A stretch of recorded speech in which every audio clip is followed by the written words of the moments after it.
ही पूरे एरिया में सन्नाटा इस कदर पसरा हुआ था, मानो कि ये इलाका सालों पहले ही बंद कर दिया गया हो। और गलती से मैंने अपनी बस को इस तरफ मोड़ लिया। अभी अभी मैं एक बारात में जाकर वापस से घर के लिए लौट रहा था। बारात के सभी मुसाफिरों को मैंने गांव में उतार दिया था और अब बारी थी वापस से अपने घर लौटने की। घर लौटने के लिए जो रास्ता मैंने चुना था, उस रास्ते से मैं काफ़ी बार शहर जाया करता था, लेकिन कुछ लोगों का कहना था कि ये रास्ता थोड़ा अजीब और डरावना हो सकता है। पर मैंने कभी भी इस तरह की चीज़ों को सीरियस ही नहीं लिया था और ना ही मैं इन चीज़ों के ऊपर विश्वास किया करता था। ऐसे में मैंने लोगों की बातों को नज़रअंदाज करना ही बेहतर समझा। मुझे ठीक से तो याद नहीं है, लेकिन उस टाइम पर रात के तकरीबन 11:30 से 12 बजे के आसपास ऐसा ही कुछ समय था। ठंडी ठंडी हवा बस के अंदर घुस रही थी, जिससे मेरे हाथ कँपा रहे थे। मेरे बगल में मेरा दोस्त रमेश भी बैठा हुआ था। मैं रमेश को अक्सर इस तरह के सफ़र में अपने साथ ही रखता था, इसलिए रमेश ने बोला, अरे भाई, आज तो बारात में हालत ही ख़राब हो गई यार। ऊपर से रास्ता भी पूरा का पूरा गड्ढों से भरा हुआ है। ऐसे में हम दोनों को बस के अंदर थोड़े बहुत झटके लग रहे थे। इतने में ही बस एक गहरे गड्ढे में गिरी और उसके बाद वहीं पर बंद हो गई।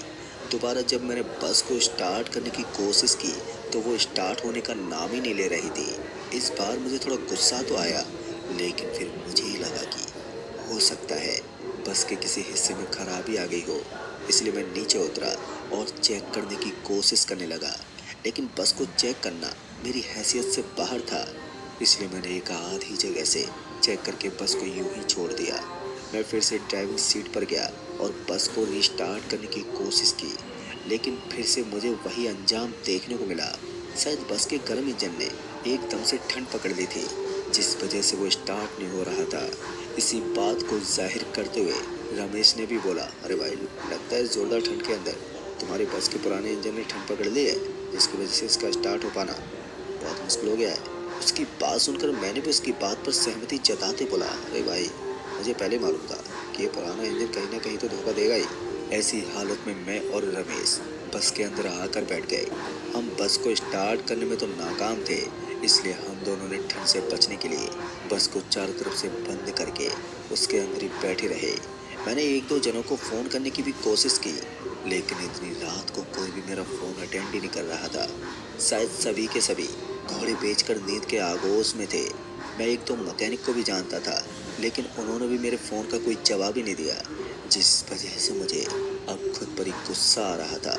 अभी भी मेरा गांव यहाँ से लगभग 14 से 15 किलोमीटर दूर था और 14 से 15 किलोमीटर के सफ़र को पैदल तो तय नहीं किया जा सकता था। ऊपर से ये रोड ऐसी थी कि इसके ऊपर से दूसरे साधनों का गुजरना ना के बराबर था। ऐसी हालत में हम दोनों केवल एक दूसरे का मुंह ताक सकते थे। हम ऐसे ही इधर उधर की बातें करने लगे कि तभी किसी ने बस के कांच के ऊपर जोर से दे मारा। इस आवाज़ को सुनते मैं एकदम से हिल गया। दरअसल मैंने देखा कि बाहर की तरफ एक आदमी था जिसने कंबल ओढ़ रखी थी। उस आदमी को देखते मैंने बस के कांच को नीचे किया और बोला, कहिए भाई साहब, बात क्या है? इस पर उस आदमी ने बोला, अरे भाई, रास्ते में बस को क्यों रोका हुआ है? बस को साइड में लगाओ। इस पर मैंने उस आदमी को बोला, अरे भाई साहब, हमारी बस में खराबी आ गई है और अभी ये बस यहाँ से हिल नहीं सकती। बगल में तो काफ़ी जगह है, आप आराम से अपनी गाड़ी को निकाल सकते हैं। हालांकि मैंने उस आदमी की गाड़ी को नहीं देखा था, मैंने सिर्फ अंदाज़ा लगाया था कि शायद वो किसी गाड़ी का ड्राइवर ही होगा। लेकिन फिर उस आदमी ने बोला, तुम्हारी बस को अचानक क्या हुआ है? इस पर मैंने उसे बताया कि मेरी बस अचानक चलते चलते ख़राब हो गई है। फिर उस आदमी ने बोला, एक काम करते हैं, मैं आपकी बस को चेक कर लेता हूँ।